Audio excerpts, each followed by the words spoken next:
Indonesia, negara kepulauan terbesar di dunia dengan potensi keanekaragaman hayati laut yang besar. Dengan luas perairan mencapai 62% luas wilayahnya, lautan Indonesia mengandung kekayaan sumber alam yang melimpah, berupa ribuan spesies ikan hingga ratusan spesies rumput laut dan juga terumbu karang.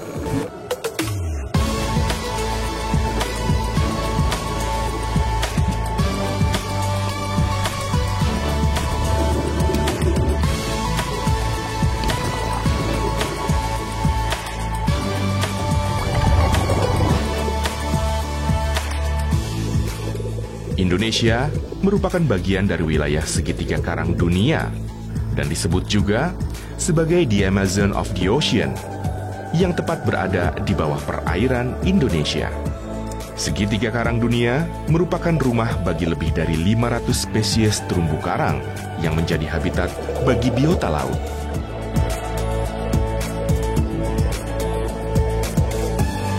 Tidak hanya berperan bagi ekosistem laut, terumbu karang juga memiliki fungsi penting bagi kehidupan manusia.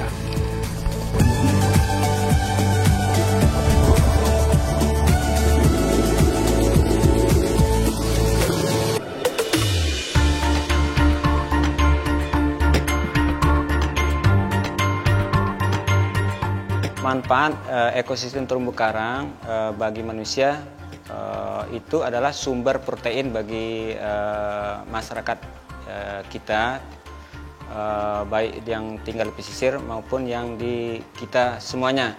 Kemudian fungsi secara ekologi, terumbu karang itu sebagai habitat atau rumahnya bagi biota-biota yang ada di laut, termasuk ikan yang tadi sumber protein. Jadi habitat itu dia seperti kita, dia butuh berlindung dari musuh, tempat bermain, tempat pemijahan, dan tempat tumbuh dan berkembang di daerah tersebut. Namun pentingnya peran terumbu karang bagi kehidupan makhluk hidup di bumi tidak membuat statusnya selalu aman. Pasalnya, kerusakan terumbu karang kerap terjadi, tak hanya di dunia, tapi juga di Indonesia. Faktor alam seperti coral bleaching atau pemutihan karang terjadi karena perubahan suhu yang mencapai 1 hingga 2 derajat Celcius, polusi, dan penangkapan makhluk laut yang berlebihan. Tak hanya faktor alam, kerusakan terumbu karang juga kerap terjadi akibat kegiatan antropogenik, yakni bencana yang dilakukan karena kegiatan manusia yang tidak bertanggung jawab. Seperti penangkapan ikan dengan bahan peledak, pencemaran air dan tumpukan sampah, serta kegiatan di area wisata yang merusak. Di Indonesia pun status terumbu karang tidak terlalu baik, karena hanya memiliki 6,4% terumbu karang dengan status sangat bagus yang tersebar di perairan Indonesia.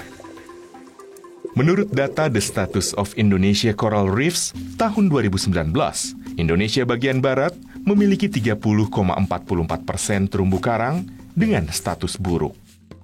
Sementara perairan Indonesia bagian tengah memiliki 35,2% terumbu karang dengan status buruk. Dan perairan Indonesia timur dengan 32,24% terumbu karang yang berstatus buruk.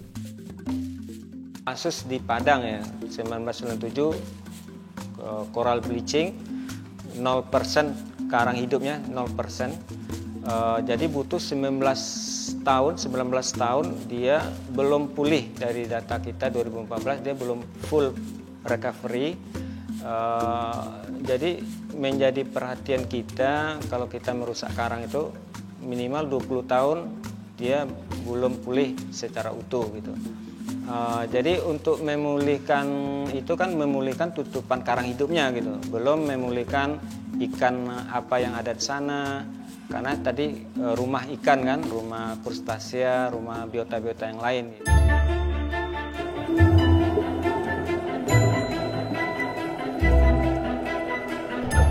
Untuk tetap menjaga kualitas terumbu karang, Kementerian Kelautan dan Perikanan menerjunkan sejumlah peneliti untuk terus mengawasi status terumbu karang di perairan Indonesia.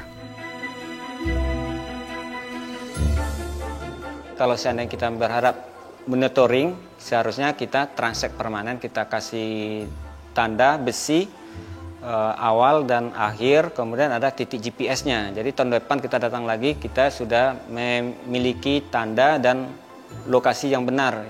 Kemudian sebelumnya memang metode yang sebelum itu kita mencatat langsung di laut, jadi butuh tenaga yang banyak.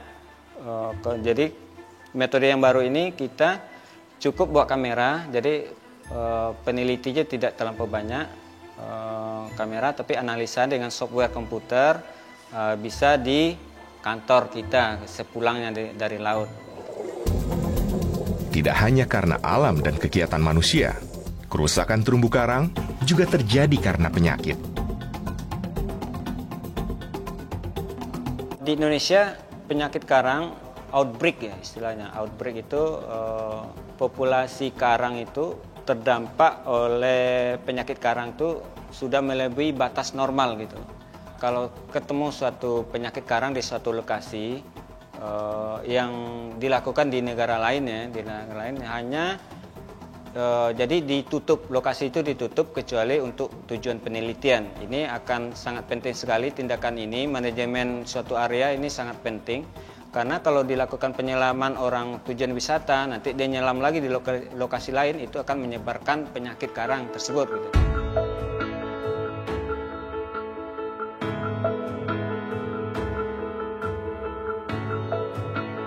Banyaknya faktor yang dapat merusak hingga mengancam kehidupan terumbu karang tentu juga akan berpengaruh bagi manusia dan makhluk hidup lainnya. Namun di balik kerusakan tersebut selalu ada upaya untuk menjaga kelestarian terumbu karang dengan berbagai cara.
Dalam beberapa dekade terakhir, dunia secara bersamaan menghadapi ancaman kerusakan terumbu karang yang serius. Gabungan faktor lokal seperti penurunan kualitas air, sedimentasi dan aktivitas manusia, serta faktor global seperti perubahan iklim, memicu terjadinya kerusakan terumbu karang. Bahkan tercatat sebanyak 33% kematian terumbu karang di dunia juga disebabkan oleh pemanasan global dan juga penyakit karang. Namun kegiatan restorasi terumbu karang menjadi salah satu solusi untuk menjaga kelestarian terumbu karang. Di kota Manado, Sulawesi Utara, tepatnya di pantai Malalayang, terdapat area kegiatan restorasi terumbu karang. Kementerian Kelautan dan Perikanan telah menyusun rencana aksi nasional yang berlaku selama 5 tahun sejak ditetapkan pertama kali pada tahun 2017 silam. Rencana aksi nasional ini bertujuan untuk pengelolaan konservasi karang untuk pelindungan, pelestarian, dan pemanfaatan ekosistem terumbu karang secara lestari. Berdasarkan rencana aksi nasional tersebut, BPSPL Makassar Wilayah Kerja Manado mengadopsi kegiatan tersebut dan membentuk sebuah Coral Stock Center. Coral Stock Center itu merupakan salah satu upaya atau model pengelolaan dengan metode transplantasi dengan melibatkan kelompok masyarakat yang tujuannya itu di samping untuk penyediaan stok bibit karang juga dimanfaatkan untuk kegiatan spot diving atau wisata bahari di lokasi setempat. Alasan ditetapkannya Pantai Malalayang menjadi titik restorasi terumbu karang dikarenakan aksesibilitas yang mudah dan dekat oleh kelompok pengelola yang akan ikut serta mengelola transplantasi di Coral Stock Center. Sebelum melakukan pemusatan transplantasi terumbu karang, berbagai tahapan disiapkan. Dimulai dari survei lokasi dan rencana penempatan meja transplantasi karang. Tahapan selanjutnya adalah menyiapkan rak transplantasi. Setelah siap, rak tersebut diturunkan di lokasi yang sudah ditentukan.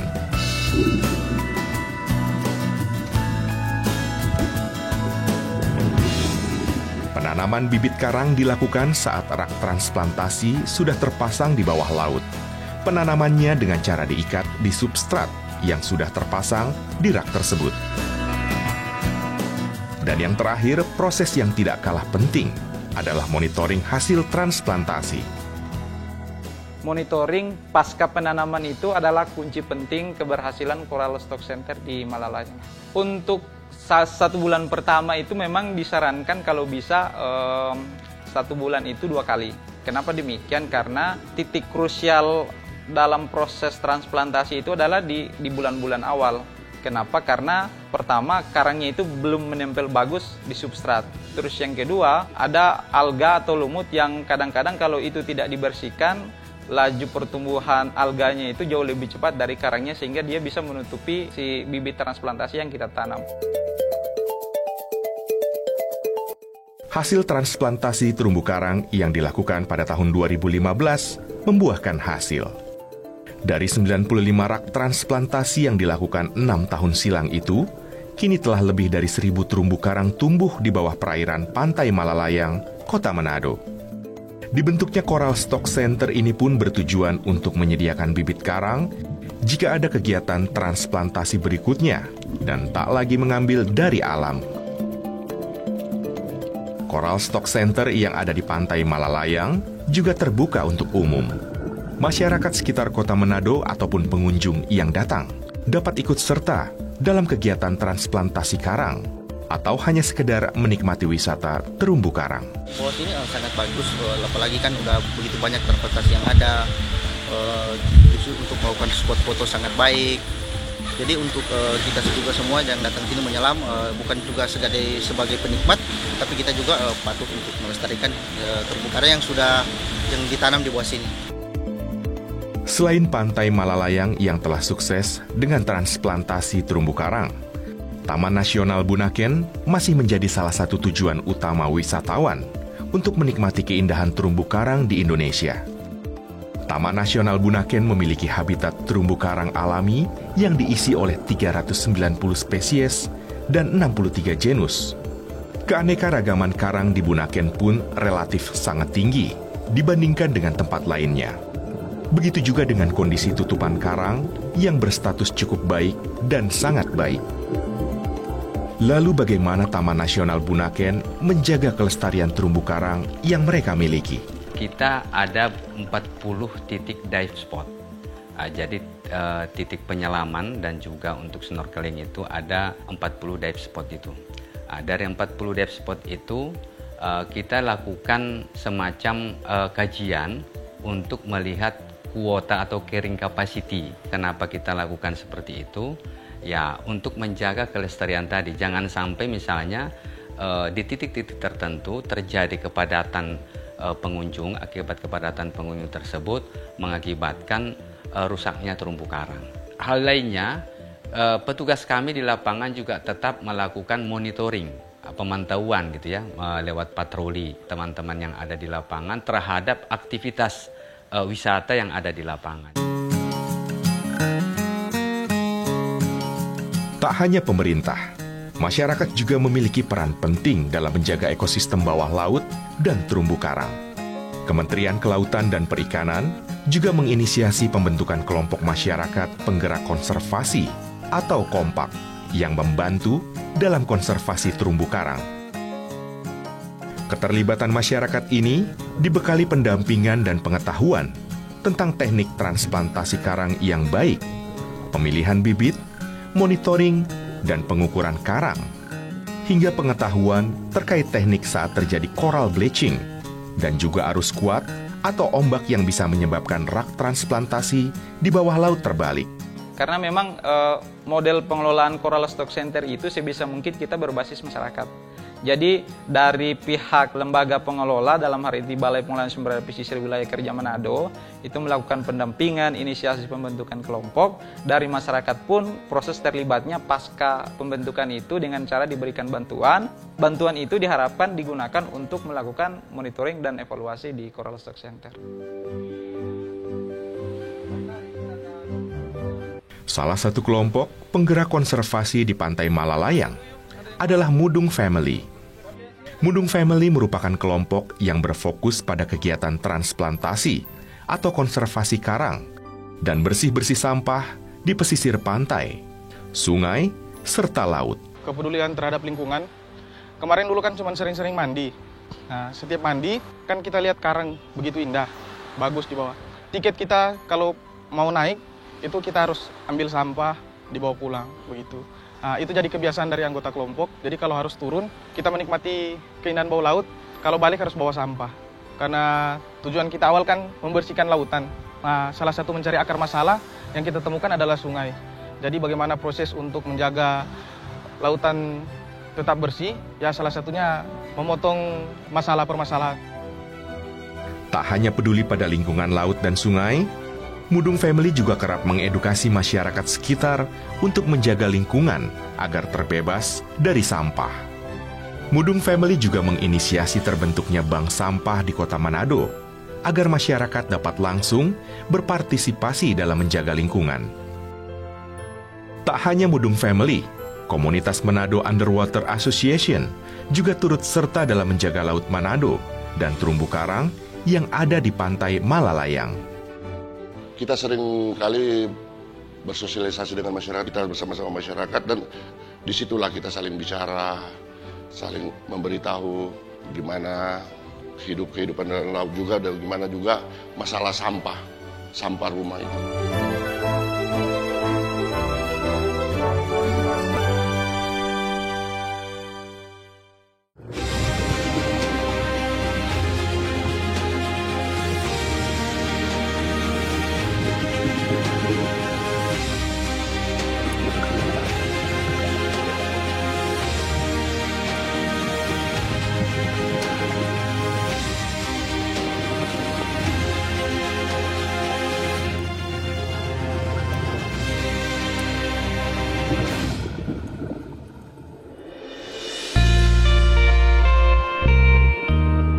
Beberapa regulasi berupa undang-undang, peraturan pemerintah, dan juga peraturan menteri menjadi kerangka hukum bagi Kementerian Kelautan dan Perikanan melakukan pola bagaimana merehabilitasi mengelola terumbu karang lebih berkelanjutan.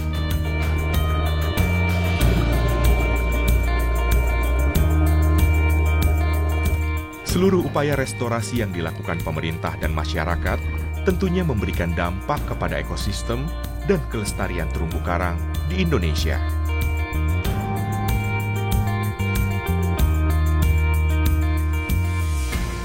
Indonesia itu adalah bagian dari kawasan segitiga karang.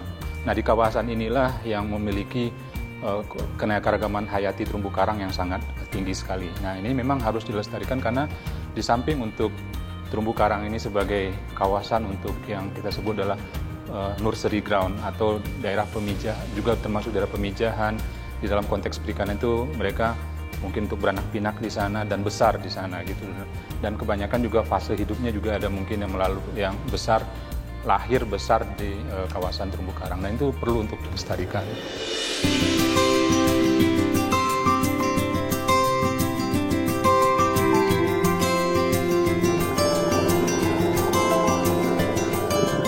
Dengan melakukan restorasi, maka kualitas terumbu karang akan tetap terjaga kelestariannya, sehingga fungsi terumbu karang bisa dimanfaatkan secara maksimal.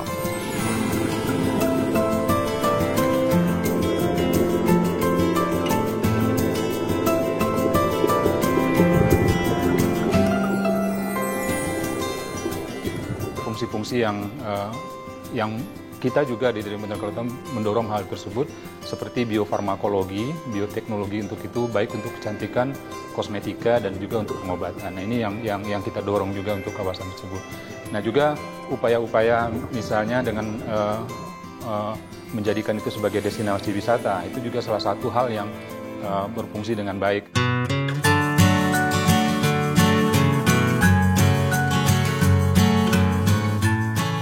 Wabah COVID-19 yang melanda dunia dan juga Indonesia membuat sektor ekonomi, khususnya pariwisata, terpuruk. Namun dengan pelestarian terumbu karang dapat membantu pemulihan ekonomi nasional yang terpuruk akibat wabah COVID-19 ini.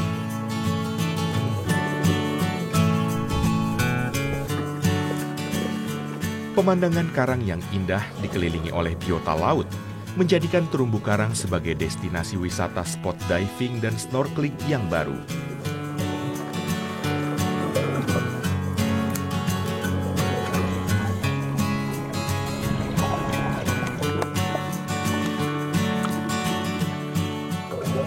Saya sangat berharap kala di masa pandemi ini salah satu vitamin yang kita perlukan itu adalah vitamin C.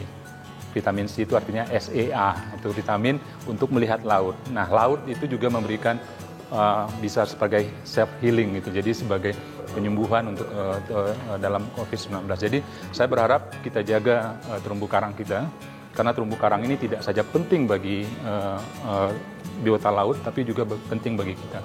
Karena bisa dari manfaat lingkungan, manfaat ekonomi dan juga manfaat lainnya.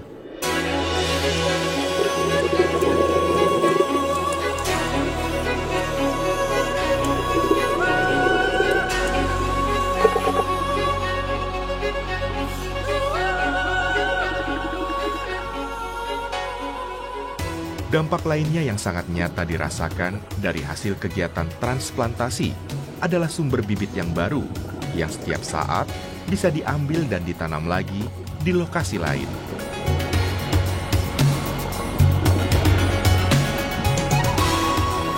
Namun kegiatan transplantasi jangan hanya berhenti sampai penanaman saja.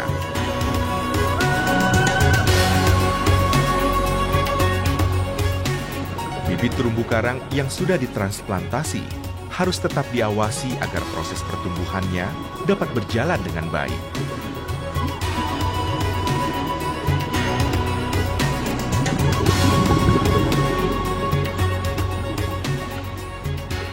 Setelah proses penanaman itu adalah yang paling panjang adalah proses monitoring dan evaluasinya. Olehnya itu dalam model pengelolaan Coral Stock Center ini sebisa mungkin itu kita lakukan pendampingan sampai di tahap monitoring dan evaluasi pasca penanaman itu. Dan itu yang dilakukan oleh teman-teman Ngudung Family dalam hari ini sebagai kelompok masyarakat penggerak konservasi di Malalayang untuk melakukan pengelolaan transplantasi karang di Coral Stock Center Malalayang.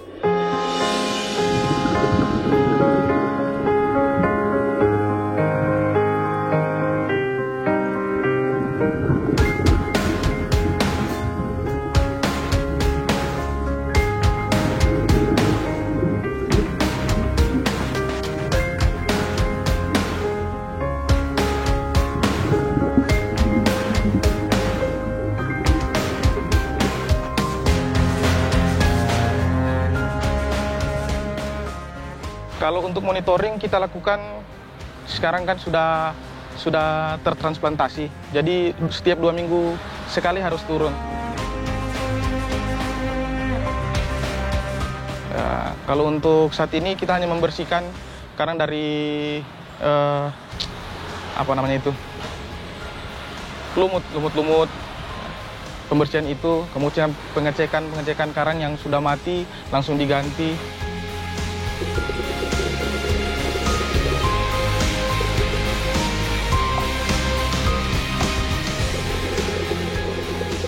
Nah, saya ingin mengajak tentunya melalui kesempatan ini kita semua untuk yang generasi akan datang untuk jangan membuang sampah di kawasan terumbu karang, dan karena juga kita harus melakukan pelestariannya karena banyak nilai manfaat yang didapat dari pelestarian terumbu karang tersebut. Nah, ini juga seperti manfaat ekonomi, kemudian manfaat lingkungan, dan juga berkontribusi tentunya dalam pencapaian tujuan global. Karena kita sebagai negara kepulauan terbesar di dunia juga kita harus berkomitmen juga untuk tujuan global seperti SDG 14.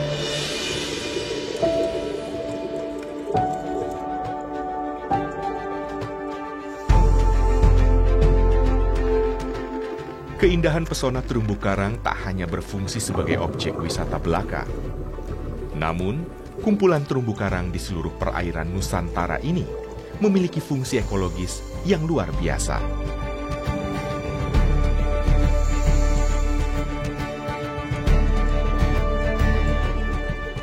Restorasi dan perlindungan terumbu karang menjadi hal yang sangat penting dan merupakan solusi dengan biaya efektif untuk mengurangi risiko terhadap bencana alam di wilayah pesisir dan juga terhadap perubahan iklim.